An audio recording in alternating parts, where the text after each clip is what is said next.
Hello students, today we are going to start next chapter 14 chemical effect of electric current। अब देखो electric current के बारे में आप छोटी क्लासेस से पढ़े आ रहे हो, जैसे कि प्रीवियस क्लास में भी आपने इलेक्ट्रिक करंट के बारे में पढ़ा था। उसमें क्या था, उसके इफ़ेक्ट्स में पढ़ा था। जैसे कि एक तो उसका कौन सा इफेक्ट था, आपने देखा था मैग्नेटिक इफेक्ट। डैट मीन्स अगर वायर में से इलेक्ट्रिसिटी जैसे भी पास होती है तो वो एक तरह से मैग्नेट का वर्क करती है। उससे हमने क्या बनाना सीखा था, इलेक्ट्रोमैग्नेट। इलेक्ट्रिक बेल थी आपकी प्रीवियस क्लास में। मैं थोड़ा सा आपको प्रीवियस याद दिला रही हूँ ताकि अपना चैप्टर आसानी से स्टार्ट हो सके।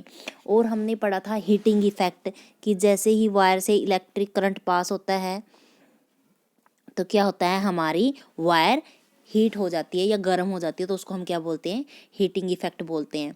अब यहाँ पे हम 8th क्लास में क्या पढ़ेंगे कि केमिकल इफेक्ट इलेक्ट्रिक करंट का। वो तो सब क्या था, विजिबल था, हम सॉलिड में देखते थे, हम टच करके देख सकते थे कि यस वायर हॉट है, एंड हम उसमें एक्टिविटी भी करते थे कि इलेक्ट्रोमैग्नेट की तरह वर्क कर रहा है।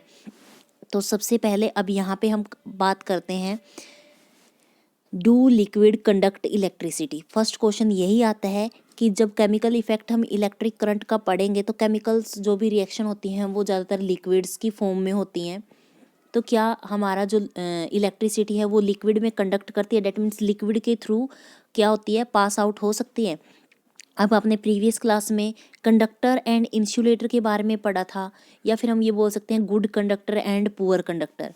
अब यहाँ पे good conductor and poor conductor की बात क्यों आई, जैसे गुड कंडक्टर के एग्जांपल में तो आप सबसे पहले आपको पता ही है कि आयरन आपका गुड कंडक्टर होता है, बट कुछ आपके पुअर कंडक्टर्स भी होते हैं। बट अगर हम उनको एक तरह से बेस्ट कंडीशन दे दें तो उस कंडीशन के अंदर वो भी अच्छे से किया करते हैं, इलेक्ट्रिसिटी को पास होने देते हैं। जैसे कि आपका एयर है, एयर आपका पुअर कंडक्टर है, क्योंकि हर बार तो अगर एयर गुड कंडक्टर होता तो हर टाइम हमें क्या होती, इलेक्ट्रिसिटी उससे पास होती और कोई भी यहाँ पे सर्वाइव नहीं कर पाता। बट एयर भी अगर एक कंडीशन हो, जैसे कि जब हम यहाँ पे हमारे जैसे इन्वायरमेंट के अंदर बिजली कड़कती है और वो नीचे अर्थ पे आती है, तो वो किसके थ्रू आती है, एयर के थ्रू आती है ना। तो डैट मीन्स वहाँ पे एयर एक तरह से कंडक्ट का काम करता है, बट वो पुअर कंडक्टर है, उसके लिए एक सर्कमस्टांस की ज़रूरत होती है। नेक्स्ट देखो, यहाँ से हम एक्टिविटी से स्टार्ट करेंगे। यहाँ पे ये देखो, इसके बारे में आपको पता ही होगा, ये टेस्टर होता है।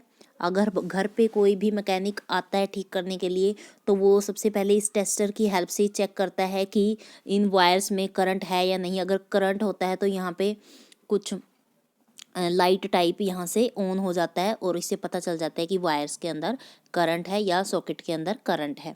तो एक्टिविटी से स्टार्ट करते हैं। एक्टिविटी 14.1 देखो, इसमें क्या बोला गया है कि आपको फ्री एंड्स जो वायर के हैं वो ज्वाइन करने हैं टेस्टर के साथ। जैसे ही टेस्टर के साथ ज्वाइन हो जाएंगे, जैसे कि यहाँ पे, तो आपका बल्ब ग्लो करेगा। तो ये तो सबसे पहले हम टेस्टर चेक कर रहे हैं कि टेस्टर वर्क करता है या नहीं। एंड सेकंड एक्टिविटी में क्या किया हुआ है, वायर को उसके प्लास्टिक वाले पार्ट से कनेक्ट किया हुआ है। तो वहाँ पे क्या होता है, आपका बल्ब ग्लो नहीं होता। डेट मीन्स आपकी प्लास्टिक क्या है, पुअर कंडक्टर है, या हम ये बोल सकते हैं कि एज अ इंसुलेटर है। यहाँ पे एक आपको क्वेश्चन दी हुई है, while checking your tester do not join it's free ends for more than of a few seconds. मतलब कि थोड़ी सी सेकंड से भी ज़्यादा उसको ऐसे ही ज्वाइन मत करे रहना, वरना जो सेल के अंदर आपका केमिकल होता है वो ख़त्म हो जाएगा, आपकी बैटरी ख़त्म हो सकती है। अब लिक्विड के लिए एक्टिविटी की है, ये तो आपको टेस्टर चेक करना था कि टेस्टर ठीक है या नहीं। अब एक्टिविटी 14.2 के अंदर देखो इन्होंने क्या किया हुआ है, उन्होंने कुछ प्लास्टिक रबर्स ऐसे कैप डिस्कार्डेड बोतल के इकट्ठे किए हुए हैं। फिर उनको अच्छे से साफ करके, जो ये है ना, इसके अंदर क्या लिया हुआ है, पानी ले लिया और उसके अंदर क्या डाल दिया, लेमन जूस डाल दो या फिर विनेगर डाल दो। फिर विनेगर डालकर फिर क्या करना है, आपको एक सर्किट प्रिपेयर करना है। जैसे कि आपको पता है, आप यहाँ पे ये क्या है, आपका पॉजिटिव एंड नेगेटिव टर्मिनल। पिछली क्लासेस में आपने सिंबल पढ़ा होगा, ये किसका सिंबल, आपका बल्ब का सिंबल है। बट जो आप ये ऊपर देखो, दो वायर आप किससे ज्वाइन कर रहे थे, टेस्टर के मेटल से ज्वाइन कर रहे थे, तब पता चलता था कि मेटल अपनी गुड कंडक्टर है या पुअर कंडक्टर। यहाँ पे हमने प्लास्टिक का पार्ट किया, तो यहाँ पे हम क्या देख रहे हैं कि लिक्विड में इलेक्ट्रिसिटी कंडक्ट होती है या नहीं। अगर आप दोनों वायर्स को इस लिक्विड में डिप कर रहे हो, अगर आपका बल्ब ग्लो होता है, डैट मीन्स आपकी इलेक्ट्रिसिटी उसमें से पास हो रही है एंड लिक्विड के अंदर इलेक्ट्रिसिटी कंडक्ट हो रही है। Take care that the two ends are not more than 1 centimetre apart. एक तो बात ये याद रखनी है कि जो ये दो वायर का डिस्टेंस है ये 1 सेंटीमीटर से ज़्यादा नहीं होना चाहिए और ये दोनों एक दूसरे से टच भी नहीं होनी चाहिए, मतलब कि दूर दूर होनी चाहिए। तो फिर आपको चेक करना है बल्ब ग्लो होगा या नहीं, ऑब्वियसली होगा। तो इसका मतलब क्या है, आपका लिक्विड्स में इलेक्ट्रिसिटी कंडक्ट होती है। अब बात आती है लेमन जूस एंड विनेगर की। फिर आपको चेक करना है कौन से वाले केस में बल्ब की ग्लोइंगनेस ज़्यादा होती है, तो वही आपका गुड कंडक्टर होता है। और ऐसे ही हम कंपैरिजन कर लेते हैं कि गुड कंडक्टर कौन सा वाला है एंड बैड कंडक्टर कौन सा होता है। अब नेक्स्ट देखो यहाँ से 1 minute. When the liquid between the two ends of the testers allow the electric current to pass, the circuit of the tester become complete. Tester ने क्या किया, दोनों वायर उससे कनेक्ट हो गई, तो वहाँ पे हमारा सर्किट कंप्लीट हो गया। और सर्किट कंप्लीट होने का मतलब कि करंट अब पूरे सर्किट से क्या करेगा, फ्लो करेगा और आपका बल्ब ग्लो कर जाएगा। जब when the liquid does not allow the electric current to pass, the circuit of the tester is not complete and the bulb does not glow. और अगर आप मान लो इसकी यहाँ से एक वायर को आप डिप नहीं करोगे, थोड़ा ऊपर रख दोगे, तो आपका सर्किट कंप्लीट नहीं होगा और इस करके आपकी इलेक्ट्रिसिटी भी कंडक्ट नहीं होगी। नेक्स्ट देखो, अब बात आती है जैसे अब गुड कंडक्टर और पुअर कंडक्टर है। जैसे ही अब मैंने आपको बताया था कि जो गुड कंडक्टर है वो इजीली इलेक्ट्रिसिटी को पास होने देता है। अब पुअर कंडक्टर एंड इंसुलेटर में कैसे हम पुअर कंडक्टर और इंसुलेटर में कैसे डिफाइन करें, क्योंकि आपका जो अगर आप कंडक्टर लेते हो, कंडक्टर का तो मतलब है कि इलेक्ट्रिसिटी पास होने देता है, लेकिन कैसे डिफाइन करोगे कि ये गुड कंडक्टर है और पुअर कंडक्टर है।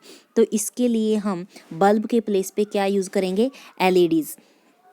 एलईडीज जैसे इनको हम इंडिकेटर भी बोलते हैं। अपने घरों में हमें कैसे पता चलता है कि लाइट आई हुई है, तो हमारे स्विच वाले बोर्ड के अंदर ना एलईडी का एक छोटा सा बल्ब लगा होता है, वो सारा दिन मतलब कि ऑन ही रहता है जब तक लाइट होती है और फिर ऑफ हो जाता है जब लाइट चली जाती है। मतलब कि इससे इतनी एनर्जी या लाइट की वेस्टेज नहीं होती, तो इनको हम एज अ इंडिकेटर यूज़ करते हैं।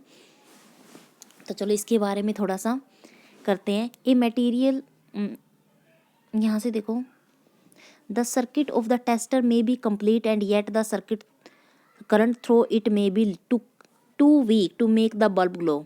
तो हम क्या यूज़ करेंगे, अब हमें ये पता है कि जो हमारा पुअर कंडक्टर है उसमें से इलेक्ट्रिसिटी तो कंडक्ट हो रही है, बट उसको कैसे शो अप करना है, तो हम बल्ब के प्लेस पे क्या करेंगे, इस एलईडी को टच कर देंगे। और अगर आपकी एलईडी ग्लो करती है तो डैट मीन्स वो पुअर कंडक्टर है, अगर वो नहीं करती डैट मीन्स वो इंसुलेटर है। अब देखो यहाँ पे जो आपकी एलईडी है ये कैसी होती है, यहाँ पे 2 वायर्स होती हैं जिनको हम लीड्स बोलते हैं। जो आपको ये दिख रही है ना 2 वायर्स, एक की लेंथ थोड़ी लंबी होती है और दूसरे वाले की थोड़ी सी छोटी होती है। जो लंबी होती है उसका मतलब ये पॉजिटिव टर्मिनल है और जो छोटी वाली होती है इसका मतलब होता है नेगेटिव टर्मिनल। बात समझ में आ गई। एलईडी में जो आपकी 2 वायर्स आपको पिक में दिख रही है उनको हम लीड्स बोलते हैं और बड़े वाली लीड्स पे पॉजिटिव टर्मिनल बोलते हैं, पॉजिटिव चार्ज होता है, एंड जो शॉर्टर लीड होती है उसके ऊपर नेगेटिव टर्मिनल होता है। नेक्स्ट देखो, और हमने 7th क्लास में क्या पढ़ा था, मैग्नेटिक इफेक्ट पढ़ा था। और दोबारा फिर यहाँ पे वही वाली एक छोटी सी एक्टिविटी की हुई है। इन्होंने क्या किया है, जो आपके पास मैच स्टिक होती है उसके अंदर एक ट्रे टाइप कुछ गत्ते का बना होता है, तो वो निकाल के उसके अंदर बिल्कुल छोटी सी कंपास रखी हुई है और फिर उसके ऊपर ना वायर लपेटी हुई है। वायर को मतलब कि रैप किया हुआ है, जैसे हम किसी चीज़ के ऊपर थ्रेड बांधते हैं ना, मान लो आप आपकी उंगली के ऊपर थ्रेड को लपेट रहे हो, तो ऐसे ही आपको इस मैच स्टिक की ट्रे के ऊपर थ्रेड को करना है और फिर करंट पास करवाना है। अगर अब ये देखो ये 2 वायर के वो पीस हैं, अगर आप यहाँ पे कोई भी मेटल की चीज़ यूज़ करते हो बात समझ में आई? मेटल की चीज़ यूज़ करते हो तो आपका सर्किट कंप्लीट हो जाता है। अगर यहाँ पे क्या होती है, फिर जैसे ही आपका सर्किट कंप्लीट होता है तो जो आपकी नीडल है उसमें डिफ्लेक्शन होने लगती है, मतलब कि ये कभी इस पोजीशन पे, कभी जैसे आपका अलार्म ख़राब हो जाता है तो वो सुइयाँ आगे पीछे हिलती है ना, तो इसी तरह से डिफ्लेक्शन शो होता है। डैट मीन्स जो आपकी वायर है वो क्या बन गई, उनके अंदर इलेक्ट्रिसिटी के कारण वो मैग्नेट की तरह वर्क कर रही है, मतलब कि वो इलेक्ट्रोमैग्नेटिक प्रॉपर्टी अपनी शो ऑफ कर रही हैं। तो ये भी हमारा एक तरह से, जो आपका कंपास है ये भी हमारा एक तरह से टेस्टर का काम करेगा। अगर हमारे पास टेस्टर अवेलेबल नहीं है, एलईडीज़ भी अवेलेबल नहीं है, फिर कैसे पता चलेगा कि हमारा सर्किट कंप्लीट हुआ है या नहीं? तो हम कंपास की हेल्प से भी पता लगा सकते हैं कि इलेक्ट्रिसिटी वायर से कंडक्ट हो रही है, इसलिए ये डिफ्लेक्शन शो कर रही है। यहाँ पे हमें टेबल दी हुई है, कुछ मटेरियल जैसे lemon juice, vinegar, tap water, vegetable oils, milk, Honey. फिर उसमें से क्या करना है हमें, कंपास नीडल। अच्छा, फिर यही वाली एक्टिविटी करनी है ऊपर वाली, और फिर देखना है कि किस में आपकी कंपास डिफ्लेक्शन शो ऑफ हो रही है और किस में नहीं कर रही। जिसमें यस मतलब कि डिफ्लेक्शन होती है वहाँ पे आपको यस लिखना है, तो वो गुड कंडक्टर हो जाएगा। जिसमें आपकी डिफ्लेक्शन नहीं होती तो वहाँ पे क्या होगा, वो पुअर कंडक्टर बन जाएगा। पुअर भी नहीं, इंसुलेटर ही बन जाएगा। ओके, नेक्स्ट देखो एक्टिविटी 14.4। 14.4 के अंदर क्या बोला गया है, आपको डिस्टिल्ड वाटर लेना है। 2 टेबल स्पून, कोई ज़रूरी नहीं है। तो जो आपको ऊपर दिखाई गई है वही वाली एक्टिविटी करनी है, जो सेम ये वाला, बस लेमन जूस के प्लेस पे आपको डिस्टिल्ड वाटर लेना है। 1 मिनट, क्या लोगे आप, लेमन जूस के प्लेस पे सिर्फ डिस्टिल्ड वाटर लेना है। डिस्टिल्ड वाटर लोगे और फिर देखोगे कि क्या आपका बल्ब ग्लो हो रहा है या नहीं, तो ऑब्वियसली नहीं। डिस्टिल्ड वाटर में जो भी आपके इम्पोर्टेंट सोल्ट होते हैं वो तो नहीं होते। डिस्टिल्ड वाटर तो प्योर होता है ना। आपको डिस्टिल्ड वाटर का मतलब ये बिल्कुल भी नहीं समझना जो आरओ से आता है। डिस्टिल्ड वाटर आपको या तो मेडिकल स्टोर पे मिल जाएगा या फिर लैब में मिल जाता है। जैसे छोटे छोटे बच्चों की दवाई आती है, डिस्टिल्ड वाटर की अलग से बोतल आती है, तो हमें वो मिक्सअप करनी होती है। वो वाला डिस्टिल्ड वाटर यहाँ पे मेंशन किया गया है। अगर वो लोगे तो वहाँ से हमारा क्या होगा, बल्ब ग्लो नहीं होगा। डैट मीन्स डिस्टिल्ड वाटर के अंदर से इलेक्ट्रिसिटी कंडक्ट नहीं हो रही। उस एक्टिविटी में आपको ये बताया गया है। नेक्स्ट देखो, अगर हम क्या करेंगे, उसी सेम एक्टिविटी में जहाँ पे आपका डिस्टिल्ड वाटर था, अगर उसके अंदर सोल्ट को ऐड कर देंगे तो क्या बन जाएगा, वो कंडक्टर बन जाएगा और उसमें से इजीली आपकी इलेक्ट्रिसिटी कंडक्ट हो जाएगी। तो यहाँ से हमारा क्या कंक्लूजन निकलता है, जो हम नॉर्मली वाटर यूज़ करते हैं, जो टैप्स में आता है या हैंड पंप्स में होता है या कुओं से निकाला जाता है या फिर तालाब से मिलता है, तो वो प्योर फॉर्म में नहीं होता, उसके अंदर सोल्ट डिज़ोल्व होता है। तो इसके थ्रू क्या होता है, इलेक्ट्रिसिटी कंडक्ट हो जाती है। डैट मीन्स इलेक्ट्रिसिटी पास होती है। इसलिए हमें नॉर्मली, हमें घरों में भी अपने पेरेंट्स क्या बोलते हैं कि अगर आपके हाथ गीले हों या फिर आप पानी में हो तो इलेक्ट्रिसिटी या किसी भी वायर को टच नहीं करना, बिकॉज करंट लगने का डर रहता है। डैट मीन्स वहाँ से वाटर से इलेक्ट्रिसिटी कंडक्ट होती है। नेक्स्ट देखो, नेक्स्ट क्या बताया गया है। अभी तक तो हम बेसिक ही पढ़ रहे थे, मेन लेसन का स्टार्ट होगा यहाँ से, chemical effect of electric current. यहाँ पे एक बात और बोली गई है, do not next activity under the supervision of your teacher. अपने आप एक्टिविटी मत करना ये कभी भी, क्योंकि आप इलेक्ट्रिसिटी के साथ एक्सपेरिमेंट कर रहे हो and electricity is harmful for us. So आपको सिर्फ यहाँ पे एक्टिविटी टीच कर सकते हो या फिर आप यूट्यूब पे सर्च करके देख सकते हो, बट घर पे मत करना।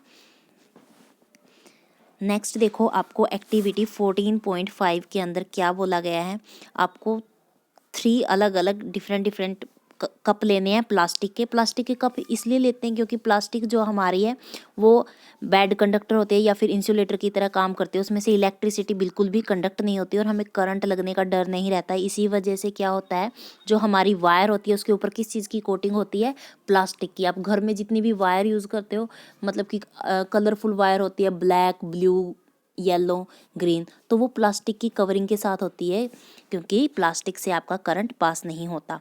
तो अब वहाँ पे आपको क्या करना है, एक में डिस्टिल्ड वाटर लेना है, कुछ दूसरे वाले में लेमन जूस डालना है किसी के अंदर, और डाइल्यूट हाइड्रोक्लोरिक एसिड भी डाल सकते हो, फिर आपको चेक करना है कि किसके अंदर से इलेक्ट्रिसिटी कंडक्ट हो रही है एंड किसके अंदर से नहीं। अब आता है main chemical effect of electric current. Electric current के थ्रू कौन सा केमिकल इफेक्ट होता है, मतलब कि कोई भी वाटर में कुछ चेंजेस होता है उनको बोलते हैं केमिकल।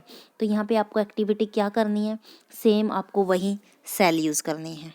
सेल यूज़ के आगे आपको क्या करना है, एक बीकर लेना है, बीकर के अंदर वाटर एंड वाटर के अंदर आपको क्या करनी है, 2 कार्बन रोड लेनी है। ये कार्बन रोड वो ही होती हैं जो आपने 6th-7th क्लास में सेल पढ़ा था, जो हम टीवी रिमोट्स में यूज़ करते हैं। तो मैंने बोला था इन सेल के अंदर कुछ, ये सेल कैसे काम करते हैं, क्योंकि इनके अंदर एक ब्लैकिश कुछ इस शेप में होता है जिसको हम क्या बोलते हैं, कार्बन रोड बोलते हैं। इसी केमिकल के थ्रू हमारे remote and batteries torch work करते हैं। तो आपको 2 इलेक्ट्रोड्स लेने हैं और उनके चारों ओर कुछ इस तरह से वायर को क्या करना है, रैप करना है। फिर देखना है कि इसमें से करंट पास होगा या नहीं। एक बार चलो हम रीड कर लेते हैं। Take out carbon rods carefully from 2 discarded cells. Discarded cells से लेनी है जो आपके सेल खराब हो गए हैं। Clean there metal caps with sand paper, wrap copper wires around the metal caps. फिर उन मेटल कैप्स के ऊपर क्या करना है, आपको कॉपर की वायर को रैप करना है and join them to battery. फिर आपको बैटरी से जॉइन करना है। We call this 2 rods electrode. तो हम इनको इलेक्ट्रोड्स भी बोल सकते हैं। नेक्स्ट देखो यहाँ पे क्या बोला गया है, you may take 2 iron nails. अगर आपके पास ये नहीं है, मतलब कि डिस्कार्डेड सेल नहीं है, उसके लिए बहुत मेहनत करनी पड़ती है, तो आप उसकी जगह पे 2 नेल्स भी ले सकते हो आयरन्स की, जिनकी लेंथ बताई गई है 6 सेंटीमीटर होनी चाहिए। फिर उसके अंदर हमें एक वाटर डालना है, लेकिन बोल किस चीज़ का होना चाहिए, प्लास्टिक का होना चाहिए। उसके अंदर हमने क्या करना है, सोल्ट डिजोल्व करना है। Now immerse the electrode in this solution. फिर हमें क्या करना है, जो हमारे इलेक्ट्रोड से इस सॉल्यूशन के अंदर डिप करने हैं, मतलब कि जो हमने इलेक्ट्रोड लिए हैं या फिर आपने 2 आयरन नेल्स लिए हैं। Make sure that the material caps of the carbon rods are outside the water. जो आपको ये ऊपर कैप दिखाई दे रही है, ये वाटर के ऊपर होनी चाहिए। इतनी बात समझ में आ गई, ये पूरा का पूरा डिप नहीं होना चाहिए। फिर आपको 3-4 मिनट्स वेट करना है। फिर आपको देखना है इलेक्ट्रोड की तरफ, केयरफुली देखना है। तो आप देखोगे कि यहाँ से ना कुछ बबल्स फॉर्म होते हैं एयर में। तो ये बबल्स क्यों फॉर्म होते हैं, इसका रीज़न है केमिकल इफेक्ट। जैसे ही आपका यहाँ पे, क्योंकि आपको ये तो पता चल गया पहले वाली एक्टिविटी से कि लिक्विड के अंदर करंट तो फ्लो होता है, तो ऑब्वियसली करंट तो यहाँ पे स्टार्ट हो गया। जैसे ही लिक्विड के अंदर क्या है, नेल्स, मतलब कि लोहे की कीलें बोलते हैं, और कीलें भी आपको पता है गुड कंडक्टर होता है, और ये वाटर होता है। तो पक्का यहाँ से सर्किट तो हमारा कंप्लीट हो गया, करंट फ्लो होने लग गया है। बात ये है कि अब केमिकल इफेक्ट आपको कुछ नोटिस किया होगा, तो वहाँ से क्या देखोगे आप कि वहाँ से एयर बबल स्टार्ट होते हैं। तो ये एयर बबल किसकी वजह से स्टार्ट हुए, करंट की वजह से, कि करंट फ्लो हो रहा है और उसकी वजह से। तो यहाँ से क्या प्रोसेस, मतलब कि सिर्फ इस एक्टिविटी से यही निकलता है कि कुछ चेंजेस हुए हमारी सॉल्यूशन के अंदर, जिनको हम क्या बोलेंगे, केमिकल चेंज। और यही हमारा एक तरह से इलेक्ट्रिक इफेक्ट है। आगे देखेंगे कि उनमें चेंजेस क्या क्या मिले या फिर उन चेंजेस को क्या क्या बोलेंगे। आज के लिए इतना ही, नेक्स्ट हम कंटिन्यू रखेंगे नेक्स्ट वीडियो में। Thank you, make a nice day.